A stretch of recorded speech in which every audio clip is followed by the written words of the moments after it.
Young man. Yes, mwalimu. Mbona hauko lunch na wengine? Nimeanza kukua sensitive na githeri.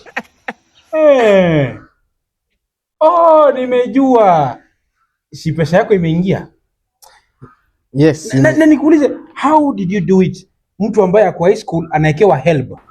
Serikali ina consider ngumbaro students. I think hata umekula FAFSA, si ndio? FAFSA bado nataka kujua. Siweke hata mwalimu kakitu at least nikule lunch. Lakini mnanipikia special diet yangu hii shule. Special iko. Wewe niwekee 5,000. Sawa. Kuna mpaka simu. Si unataka kitu wewe? Wewe eka 10. 10 ni nyamaze. Nyamaze kabisa.